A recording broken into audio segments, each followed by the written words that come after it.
The school bell was a starting gun for a race Maya never won. It released the floodgates, a torrent of bodies and noise that shoved and jostled, each student an electron spinning toward freedom. For Maya, it was just the beginning of the gauntlet. The walk home was a mile and a half of tight shoulders and a held breath. Her backpack felt heavier today. Inside, nestled between a history textbook and a half-eaten apple, was her sketchbook. It was a sacred thing, a world built of charcoal lines and watercolor dreams, the only place she was not small, not quiet, not a target. Its corners were soft from use, the cover a constellation of ink smudges and faded stickers. It was her armor and her escape. Today, Kevin and his friends had cornered her by the lockers. It wasn't the first time, it was just the loudest. "Look, it's the ghost," one of them, a boy named Liam, had jeered. "You ever talk, or you just draw weird stuff in that book all day?"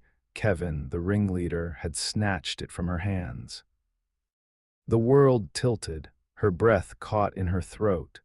He flipped through the pages, his grimy fingers smudging a portrait she'd spent a week on, a drawing of her sister, Anya, her face a mask of focus, her hands wrapped, ready for battle.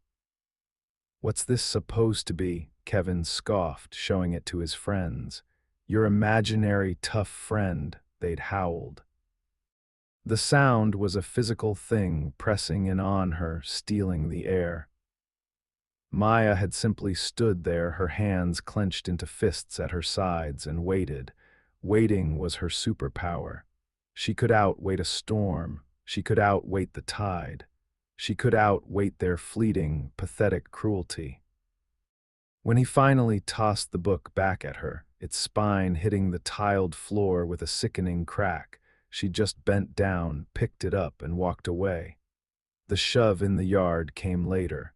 It was the encore to their performance, a final, public punctuation mark.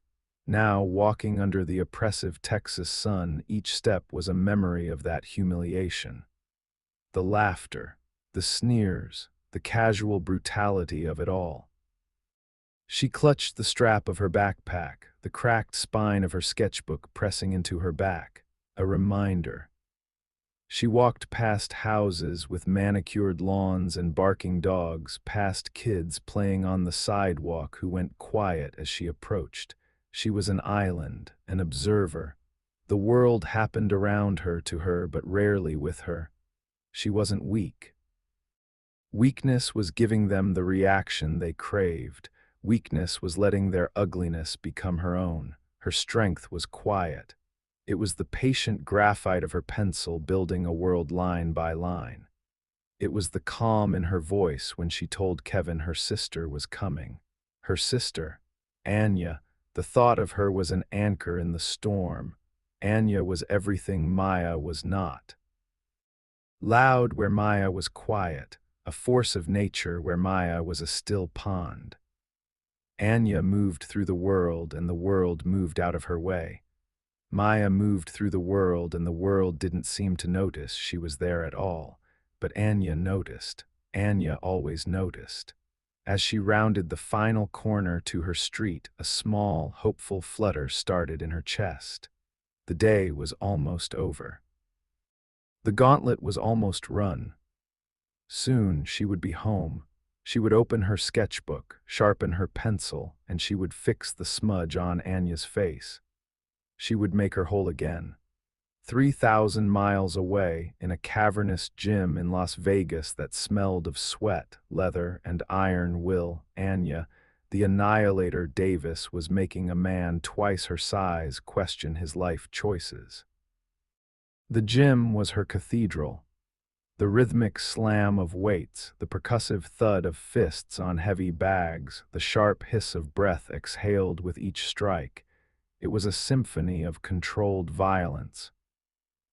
Billboards across the city showed her face, jaw set, eyes blazing, with two words underneath, undefeated. Reigning, she was a champion, a warrior forged in discipline and sacrifice. but right now she was just a sister.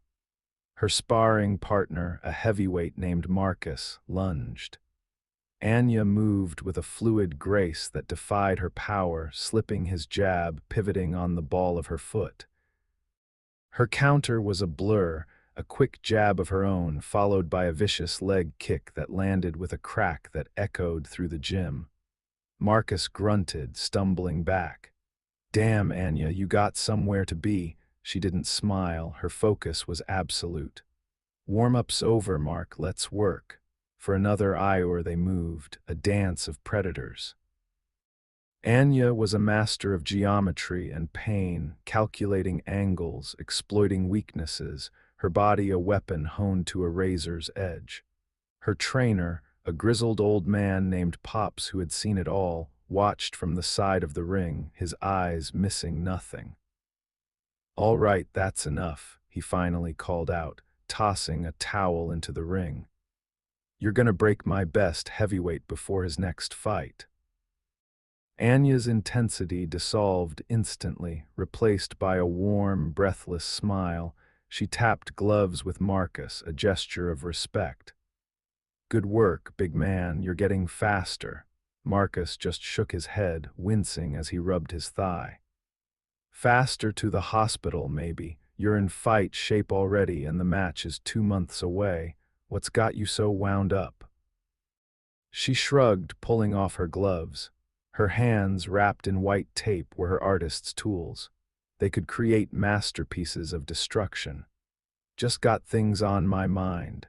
She grabbed her phone from the bench. One new message from Maya: "Had a rough day, can't wait for you to come home." Anya's thumbs flew across the screen. "Everything okay, little bit?"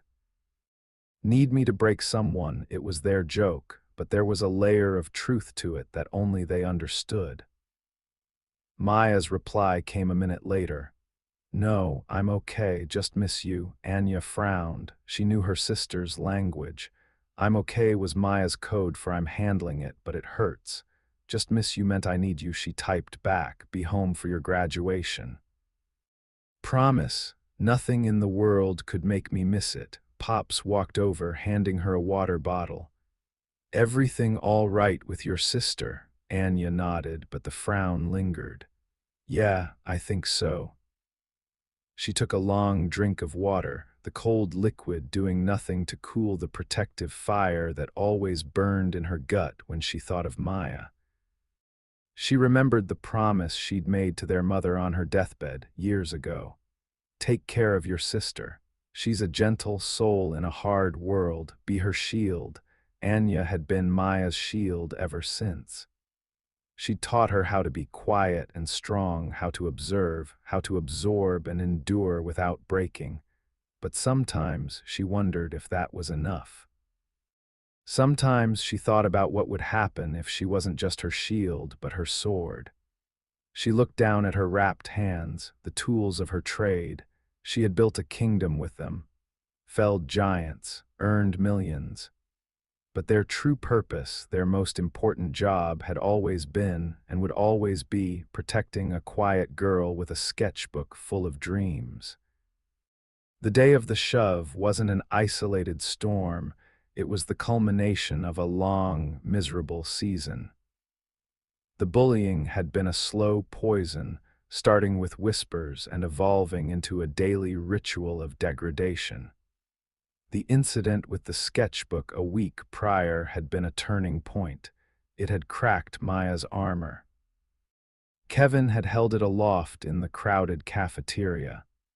"Hey everyone, look, the weirdo thinks she's an artist." He'd opened it to a drawing she was particularly proud of, a surrealist landscape where trees grew feathers instead of leaves and the moon was a cracked teacup spilling starlight. It was a piece of her soul, laid bare on paper. "What is this garbage?" He'd spat, his voice dripping with theatrical disgust, and then he'd done the unforgivable. He hadn't ripped it. He'd done something worse. He'd taken a greasy fry from his tray and smeared it across the page, a deliberate, greasy violation. The yellow stain had spread through the delicate pencil work like a disease. The cafeteria had laughed. A wave of sound that made her feel like she was drowning. Maya hadn't said a word. She'd simply walked to his table, taken her sketchbook, and returned to her seat. She'd sat there, staring at the greasy wound on the page, feeling a cold fury settle deep in her bones. It wasn't sadness, it was something harder, something that solidified. That night she hadn't called Anya, she hadn't wanted to worry her. Instead, she'd taken out her finest eraser and worked for 2 hours, gently, patiently, trying to lift the grease from the paper. She couldn't remove it completely. A faint, ghostly stain remained, a scar on the page, so she'd adapted. She took a black ink pen and began to draw over the stain, incorporating it into the art. She turned the ugly, thoughtless smear into the shadow of a great, winged beast, its form dark and powerful, rising from the landscape. She had taken their ugliness and turned it into her strength. It was a small victory, a silent one, but it was hers. This was the context for the shove. It wasn't about her tripping or being in the way, it was about Kevin's frustration. His attempt to defile her art, her soul, had failed. She hadn't given him tears. She hadn't given him anger. She had taken his act of vandalism and made it into something beautiful. He couldn't stand it. So he'd resorted to the crudest tool in his arsenal, physical force. He shoved her because he couldn't break her spirit, so he tried to break her body instead. He needed to see her fall. He needed to hear the crowd's laughter to validate his pathetic dominance. And as she lay on the pavement, the sting in her palms grounding her, she realized something. He had failed again. He had pushed her down, but he hadn't broken her. He had only succeeded in calling the storm. "My sister is picking me up today." The words weren't a plea, they weren't a threat, they were a statement of fact, a prophecy. The final bell rang, a shrill, metallic scream that signaled the end of the school week. Students poured out of the brick building like a human river, their energy high, their voices loud. Maya moved with the current, her face a calm mask, her heart a steady drum. Kevin and his friends were waiting by the bike racks, a self-appointed tribunal. As Maya approached, the path in front of her cleared. Other students, sensing a confrontation, gave them a wide berth, forming a silent, expectant circle. It was a coliseum, and she was the main event.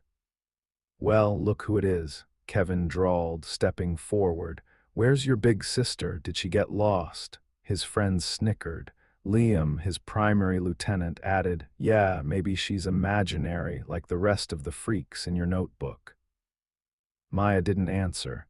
She just stood there, her backpack held tight, her eyes fixed on the street beyond the school gates. She was waiting. Kevin's face twisted in annoyance. He hated her silence. It was like a mirror reflecting his own inadequacy back at him. He took a step closer, invading her space. "I'm talking to you, weirdo." His hand came up, about to shove her again. A low rumble cut through the chatter of the schoolyard. It was the sound of an engine, a deep, guttural purr that spoke of contained power. A matte black sports car, looking like a panther carved from obsidian, pulled up to the curb. It didn't belong here. It was a creature from another world dropped into their mundane afternoon. The engine went quiet. The driver's side door opened, and she stepped out. The world seemed to slow down. Anya Davis didn't just exit a car, she made an entrance. She was wearing simple black joggers and a gray hoodie, but she wore them like armor. Her hair was pulled back in tight braids, revealing a face that was a paradox of savage beauty and serene focus. She moved with the coiled, predatory grace of a fighter, every muscle defined, every step deliberate. The crowd went silent. Jaws dropped. Phones, as if by instinct, were raised. They knew that face. It was the face from the billboards, from the ESPN highlights, from the pay-per-view posters. It was the face of a champion. Anya's eyes, the color of dark honey, scanned the crowd, dismissing them as irrelevant scenery. They landed on one person. Maya. She walked forward. The crowd parted for her like the Red Sea. Her presence was an invisible force, a pressure that bent the air around her. She didn't look at Kevin. She didn't acknowledge his existence. She walked straight to her sister. She knelt, her eyes softening as she took in the scrape on Maya's palm, the dust on her jeans. "You okay, little bit?" she asked, her voice a low murmur meant only for Maya. Maya nodded, a universe of emotion passing between them in that one small gesture. Anya helped her up, brushing the dust from her clothes with a tenderness that was a stark contrast to the barely leashed power in her frame. Then, and only then, did she turn. Anya's gaze fell upon Kevin. It wasn't angry, it wasn't threatening, it was worse, it was calm. It was the unnerving stillness of a predator that knows the fight is already over. Her eyes were analytical, dissecting him, weighing him, and finding him utterly insignificant. The silence in the schoolyard was absolute. It was a thick, heavy blanket, punctuated only by the clicking of phones recording the moment. Kevin stood frozen. The smug smirk was gone, melted away, replaced by a slack-jawed confusion that was quickly curdling into fear. His friends, Liam and the others, had taken a subconscious step back, creating a halo of isolation around him. They were no longer a pack. They were spectators. Anya took one slow, deliberate step toward him. He flinched. "You're Kevin," she said. It wasn't a question. Her voice was quiet, but it carried across the yard like a judge's sentence. Kevin swallowed. His throat was dry. He tried to puff out his chest, to reclaim a shred of the dominance he'd wielded so freely just minutes before, but his body wouldn't obey. He looked like a balloon that had been pricked. Yeah, he stammered. Anya's eyes narrowed just slightly. It was a terrifyingly subtle shift. "My sister says you put your hands on her." She didn't raise her voice. She didn't have to. The quiet accusation was more damning than any shout. It was. "We were just playing," Kevin mumbled, his eyes darting around, looking for an escape, for an ally. He found none. The faces in the crowd were a mixture of awe and morbid fascination. They were watching him crumble. "Playing," Anya repeated the word, tasting it, finding it foul. She took another step. He was bigger than her, taller and heavier, but in that moment he had never looked smaller.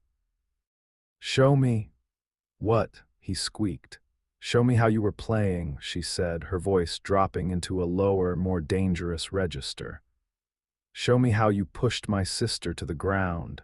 Panic flared in Kevin's eyes. This was a trap. Every instinct screamed at him. He shook his head, holding up his hands. "No, I didn't mean anything by it. It was an accident."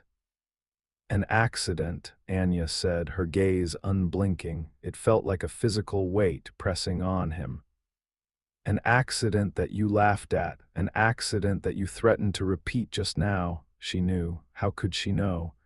She glanced down at her own hands, still partially covered by the fingerless driving gloves she wore. She flexed them once. The movement was small, almost imperceptible, but it sent a shock-wave of fear through Kevin. "I make my living with these hands," she said, her voice a velvet hammer. "They are registered weapons in 3 states. I have broken bones. I have ended careers. I have made grown men, men who get paid millions to fight me, quit on their stools because they were afraid of what I would do to them in the next round." She looked back up, locking his eyes. And you, she said, her tone dripping with a chilling, clinical disdain, are not a grown man. You're a coward who finds his courage in a crowd, who preys on quiet girls because their silence makes you feel loud. She took the final step, closing the distance between them. She was so close he could smell the faint scent of liniment and expensive leather. She didn't touch him. She didn't have to. Her presence was a cage. "Look at me," she commanded. He tried to look away, but he couldn't. Her gaze held him captive. "Remember my face. Now look at her." Anya gestured with her chin toward Maya, who stood watching, her expression unreadable. "This is the last time you mistake her silence for weakness. This is the last time you put your hands on her. This is the last time you even breathe in her direction." She leaned in, her voice a mere whisper that was somehow the loudest thing in the world. "Because if it happens again, I won't be this calm, I won't be this polite, and the next time you see me, it won't be in a schoolyard." The unspoken part of the sentence hung in the air, more terrifying than any explicit threat. "It will be in your nightmares." She held his gaze for 3 more seconds, an eternity. Then she straightened up, the intensity receding, leaving a hollow shell of a boy in its wake. She turned her back on him, an act of ultimate dismissal. She walked back to Maya, gently took her backpack, and slung it over her own shoulder. "Come on, little bit," she said softly. "Let's go home." As they walked toward the obsidian car, the silent crowd finally exhaled, a collective gasp. Kevin stood there, rooted to the spot, his face pale, his bravado shattered into a million pieces. The hyenas had scattered. He was alone. He hadn't just been put in his place. He had been erased. The interior of the car was a sanctuary of black leather and silence. Anya drove, her hands steady on the wheel, her focus on the road. Maya sat in the passenger seat, staring out at the blur of houses and trees. The weight of the afternoon was still in the air between them, a tangible thing. For several minutes, neither of them spoke. The only sound was the low hum of the engine.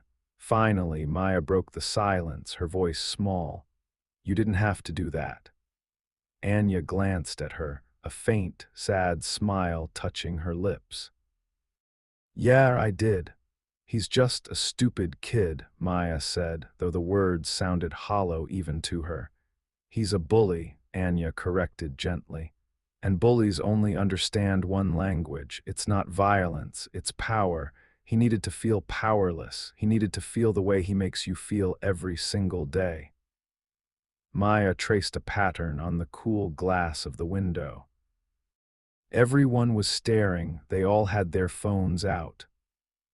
"Good," Anya said, her voice firm.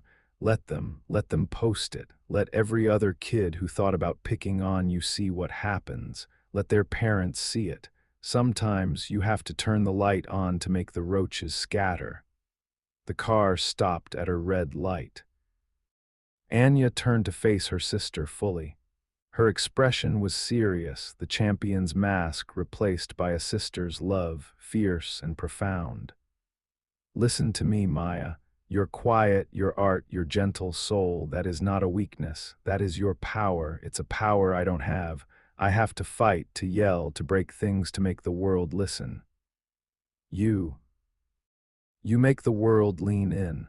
Don't you ever let anyone make you feel small for that. You are a giant."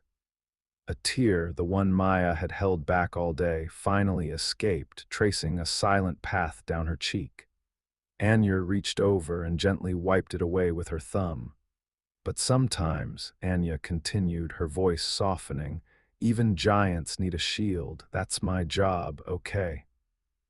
Maya nodded, a choked sob escaping her. She leaned her head against the headrest, closing her eyes. The tension that had been coiled in her shoulders for months began to unwind, not by painful knot. "He ruined my drawing of you," she whispered. Anya's jaw tightened. "I know, you told me, the one with the greasy fry. I tried to fix it. I turned the stain into a shadow monster. Anya's lips curved into a genuine smile. Of course you did. You took his ugly and made it art. That's my sister. The light turned green. Anya drove on. The silence that returned was different now. It was comfortable. It was safe. It was home. The video went viral before they even got home. It didn't need a hashtag. The footage was raw, undeniable. MMA champion Anya the Annihilator Davis confronts daughter's bully. The headlines wrote themselves. At school the next Monday, the atmosphere was different. The whispers that followed Maya were no longer cruel. They were laced with awe, with respect, with a little bit of fear. People made eye contact. They nodded. A girl in her history class asked to see her sketchbook, and this time her request was genuine. Kevin wasn't there. He didn't show up for the rest of the week. When he finally returned, he was a ghost. His pack had deserted him. Power once lost is not easily reclaimed. He kept his head down. He walked the long way around to avoid passing Maya's locker. He had been loud, and now he was silent. That evening, Anya and Maya sat on the living room floor, surrounded by art supplies. Anya was going back to Vegas in the morning, back to her world of sweat and steel, but for now she was here. Maya had her sketchbook open to a fresh page. She was drawing. Anya watched her, her heart full. "What are you drawing this time?" Anya asked softly. Maya didn't look up from her work, her hand moving with a newfound confidence. "I'm drawing two sisters," she said. "One is a shield, the other is a sword, but they're not fighting a monster." Anya leaned closer, looking at the emerging lines. In the drawing, two figures stood back to back. One was strong, muscular, poised for battle. The other was slender, holding a pencil, creating a world around them with her art. "What are they fighting, then?" Anya asked. Maya finally looked up, her eyes clear and bright, all the shadows gone. "They're not fighting anything," she said with a small, powerful smile. "They're building a fortress." Some victories are won with fists in a ring, under the glare of bright lights, for a cheering crowd. But the greatest victories, the ones that echo for a lifetime, are won in the quiet moments. They are won in the steadfast love between two sisters. They are won the day you learn that your silence was never a weakness, but a roar waiting for the right moment to be heard.